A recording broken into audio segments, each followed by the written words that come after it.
ករទាំងពីរទាំងសងខាងកំពុងតែរៀបចំខ្លួនជូនទៅដល់កីឡាករទាំងពីរបាទខាងបង្គោលក្រហមគឺមានវត្តមានបាទលោកគ្រូធុនសុភាអញ្ជើញមកឲ្យទឹកផ្ទាល់តែម្ដង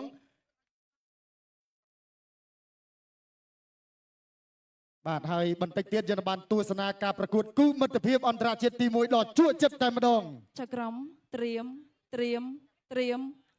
មប្រុងព្រៀបប្រកួតក្រិតគុនខ្មែរគូទី4ដែលឈ្មោះមិត្តភាពអន្តរជាតិរវាងកម្ពុជាអ៊ុបេគីស្ថានទឹកទី1 round 1បាទអរគុណច្រើនស្វាគមន៍មកកាន់ការប្រកួតគូបាទពិសេសបាទទី4ទឹកទី1បាទបង្គោលក្រហមមកពីអ៊ុបេគីស្ថានរីឯបងអធិស្ឋានបង្គោលក្រហមបាទប៊ុនសុធាបង្គោលខៀវមកពីអ៊ុបេគីស្ថានបាទទស្សនាការប្រកួតទាត់ឆ្វេងពីបង្គោលខៀវកែងរបស់ប៊ុនសុធាណែ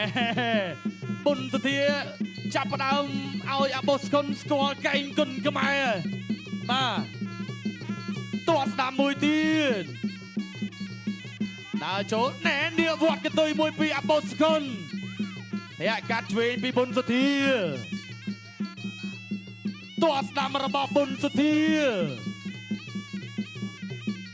មួយដៃស្ដាំរបស់អាបូស្គុនទាត់ស្ដាំពីប៊ុនសុធាដើរចូលមួយដៃស្ដាំពីប៊ុនសុធាបាទទាត់ឆ្វេងពីអាបូស្គុនកែងប៊ុនសុធាបាទចេញកែងមួយនេះបាទវត្តមានអាដាមអ៊ុនចន្ទាភិបាលនៃគណៈភិបាលខេត្តកំពង់ចាមឧបត្ថម្ភប៊ុនសុធា50,000រៀល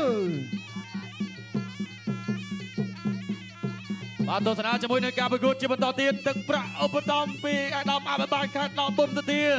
ទាត់ស្ដាំពីប៊ុនសុធាទាត់ជើងក្រោមរបស់ប៊ុនសុធាមួយដៃឆ្វេងរបស់អាបូស្គុនណែប៊ុនសុធាដើរចូលអត់ទាន់បញ្ចេញធាក់ឆ្វេងមួយសិនពីប៊ុនសុធាហើយក៏ដើរចូលទាត់ជើងក្រោមមួយហើយក៏ធាក់ឆ្វេងមួយទៀតពីប៊ុនសុធាណែប៊ុនសុធាជាកែងរបស់ប៊ុនសុធាបាទចាប់គ្រាចាក់ជង្គង់មួយទៀតពីប៊ុនសុធា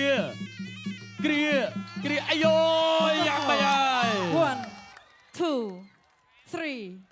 4 5 6 7 8បន្តការប្រកួតបាទបន្តការប្រកួតបាទធាក់ឆ្វេងបាទពីអ្នកខេត្តកំពង់ចាមប៊ុនសុធាបាទកណ្ដាប់ដៃឆ្វេងស្ដាំសងទៅវិញបាទពីកីឡាករអ៊ុបេគីស្ថានអាយ៉ាបាទប្រើក្បាច់ពិសេសអីសីដាច់ឈៀនណែប្រើក្បាច់ពិសេសមួយទៀតអាយ៉ាប៊ុនសុធាដើរចូលរៀងប្រយ័ត្នប្រយែងបាទព្រោះថាខ្លាចតែគាត់មិនតែខ្លាចទេប៉ុន្តែគឺត្រូវតែធ្វើការប្រយ័ត្នខ្ពស់នៅលើសភានបាទកណ្ដាប់ដៃនេះក្នុងដៃសូកណ្ដាប់ដៃឆ្វេងស្ដាំបាទនៅសល់34វិនាទីបាទប៊ុនសុធាឡើងថាចង់ព្យាយាមផ្ដាច់បាទក្នុងចំណោមបាទកសែភ្នែកបាទយ៉ាងច្រើនកុសកលរបស់ពុកម៉ែបងប្អូនអ្នកខេត្តកំពង់ចាម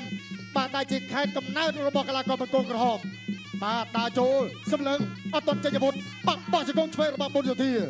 បាទកីឡាករអាពូស្គុនបែរគឺថាប្រងតែនឹងចេញក្បាច់ពិសាដើម្បីថាញាក់បាទបំផន់ស្មារតីរបស់ប៊ុនសុធាដែរ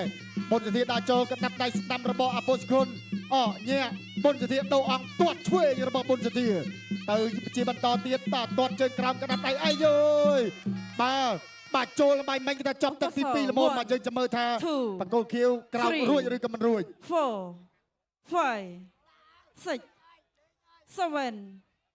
8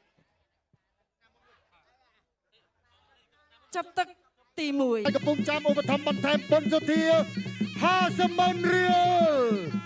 បាទសរុបគឺប៊ុនសុធាទទួលបានថវិកា1លានរៀលហើយបាទយើងទស្សនាការប្រកួតដ៏ជក់ចិត្តជាបន្តទៀតបាទប៊ុនសុធាកាន់តែមានកម្លាំងចិត្តនៅក្នុងការដើរចូលបាទដើរចូលបាទរវងប្រច័ណ្ឌស្ដាំទាត់ឆ្វេងរបស់ប៊ុនសុធាអាបូស្គុនងក់ក្បាលថាអាយ៉ាប៊ុនសុធាល្អគួរសមល្អដូចឈ្មោះដែលធ្លាប់បានឮមែនបាទធាក់ឆ្វេងប៊ុនសុធាទាត់ឆ្វេងប៊ុនសុធាបាទទាត់ឆ្វេងតែមួយទៀតអាបូស្គុនព្យាយាមប្រើកណ្ដាប់ដៃតែមិនដល់អាយ៉ាក្នុងដៃអេសូបាទប៊ុនសុធាបាទលើកដៃរ៉ាប់ដើរចូលកណ្ដាប់ដៃឆ្វេងស្ដាំរបស់អាបូស្គុនបាទដើរចូលប៊ុនសុធាកំពុងតែព្យាយាមផ្ដាច់បាទអ្នកប្រដាល់មកពីខេត្តកំពង់ចាមផ្ទាល់បាទទាត់ឆ្វេងទាត់ស្ដាំរបស់ប៊ុនសុធាបាទហូរជូនអ្នកកំពង់ចាមមួយទៀតបាទទាត់ឆ្វេងបាទទាត់ស្ដាំរបស់ប៊ុនសុធាទាត់ស្ដាំចាប់ជើងបានអត់ព្យាយាមរុញអត់ទេបាទប៊ុនសុធាតែលោកគ្រូអាញាកដាប្រាប់ថាបាទកុំឲ្យតោងសង្វៀនបាទណែ បាទក្បាច់ពិសេសបាទអូយបាទក្បាច់ពិសេសនេះបាទចង់ទៅខ្លួនឯងបាទកាត់ចង្វាក់ស្អាតណាស់របស់បុត្រសធាឥឡូវរាប់បាទរាប់ 6 បាទ6 7 7 8 បាទអេកគឺ8 បន្តការប្រកួត អត់អីទេបាទបន្តការប្រកួតបាទលុកដៃឆ្វេងទល់បុត្រសធាព្យាយាមដាក់ចូលទៅជាបន្តទៀតបាទកណ្ដាប់ដៃឆ្វេងស្ដាំបាទកាត់ទាត់ឆ្វេងរបស់អពុសគុណបុត្រសធាធ្វើយ៉ាងម៉េចកំពុងតែសេរីកែងស្ដាំបោះចង្គង់ស្ដាំអូហូយបាទมันអាចបន្តដំណើរបានទេបាទមកចង្គង់ឆ្វេងបាទបាញ់មិញមកផ្ដាច់របស់បុត្រសធាបាទមកចង្គង់ឆ្វេងមិញគេថាឆ្ងាញ់ដូចពេលជាបើកម្លាំងគ្រុតតែម្ដងបាទយ៉ាងណាបាទចូលរួមសោកស្ដាយដល់កីឡាករអពុសគុណបាទអ្នកប្រដាល់មកពីឧបេគីស្ថានគាត់ព្យាយាមប្រឹងប្រែងតស៊ូដែរប៉ុន្តែបាទมันអាចបន្តដំណើរបានទេបាទនេះវត្តមានពុកម៉ែបងប្អូនអ្នកខេត្តកំពង់ចាមបាទជាមួយនឹងជ័យជំនះដ៏អស្ចារ្យរបស់អ្នកប្រដាល់ខេត្តកំពង់ចាមបុណ្យសុធាបាទវត្តមានអាដាមអ៊ុនចំណាឧបត្ថម្ភបន្ថែមដល់បុណ្យសុធាថាវិការ1 លានរៀលបាទសរុប2 លានរៀលបាទអបអរសាទរដល់បុណ្យសុធា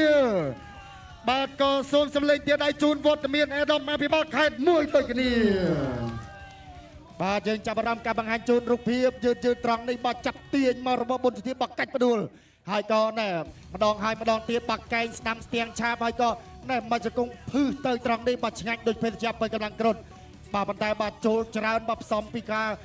រៀងថាត្រូវច្រើនតាំងពីទឹកទី1មកដើមទឹកទី2ផងបាទចូលទៅត្រង់នេះគឺมันអាចបន្តដំណើរបានតែម្ដងបាទទោះបីជាអបុសគុណជាយាមតស៊ូស្វិតស្វាញយ៉ាងណា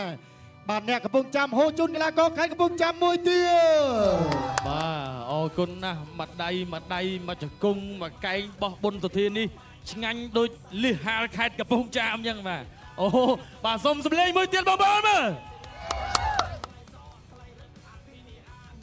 បាទអរគុណណាស់ឥឡូវនេះយើងត្រៀមស្ដាប់ជាមួយនឹងការប្រកាសលទ្ធផលជាផ្លូវការវិញម្ដង ចាសូមអរគុណកីឡាករបង្គោលក្រហមបុណ្យសុធាឈ្នះកីឡាករបង្គោលខៀវដោយបង្គោលខៀវលោកអញ្ញាកណ្ដាល